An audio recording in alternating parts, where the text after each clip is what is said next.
വിനോദസഞ്ചാരികളുടെ തിരക്കേറുന്ന ഇടുക്കി മൂന്നാറിൽ സുരക്ഷയ്ക്ക് കൂടുതൽ കരുത്ത്. ഏത് അടിയന്തര സാഹചര്യത്തെയും നേരിടാൻ 24 മണിക്കൂർ ടൂറിസ്റ്റ് ഹെൽപ്പ് ഡെസ്കും പോലീസ് കൺട്രോൾ റൂമും പ്രവർത്തനം ആരംഭിച്ചു.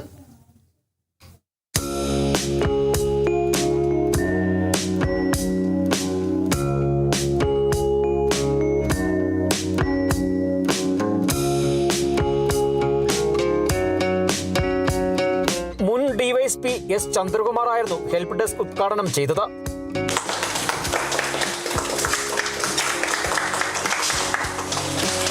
വിനോദസഞ്ചാരികൾക്കും പൊതുജനങ്ങൾക്കും അടിയന്തര സഹായം ഉറപ്പാക്കുക എന്ന ലക്ഷ്യത്തോടെയാണ് മൂന്നാർ പോലീസ് 24 മണിക്കൂറും പ്രവർത്തിക്കുന്ന ടൂറിസ്റ്റ് ഹെൽപ്പ് ഡെസ്ക് ആരംഭിച്ചത്.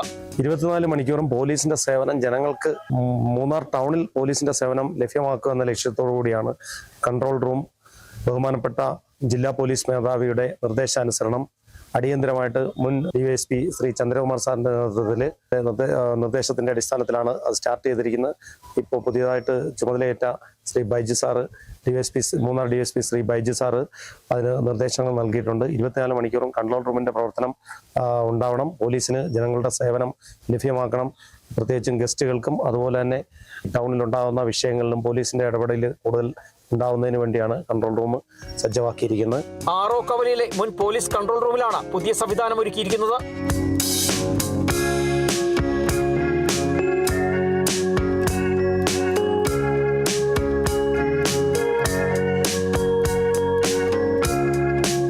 ഒരു SIയും വനിതാ പോലീസ് ഉദ്യോഗസ്ഥ ഉൾപ്പെടെ 3 ഉദ്യോഗസ്ഥരാണ് ഷിഫ്റ്റ് അടിസ്ഥാനത്തിൽ ഡ്യൂട്ടിയിലുണ്ടാവുക. കൺട്രോൾ റൂമിന്റെ വാഹനവും പിങ്ക് പോലീസിന്റെ സേവനവും ഹെൽപ്പ് ഡെസ്കിന് ലഭ്യമാക്കിയിട്ടുണ്ട്. പോലീസ് ഹെൽപ്പ് ലൈൻ 112ലേക്കുള്ള വിവരങ്ങളും ഇവിടെ നിന്ന് ഏകോപിപ്പിക്കും.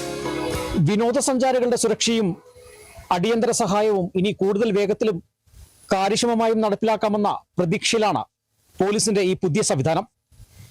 ക്യാമറമാൻ AP രാജയ്ക്കൊപ്പം ബിനീഷ് ആന്റണി, കേരള വിഷൻ ന്യൂസ്, ഇടുക്കി.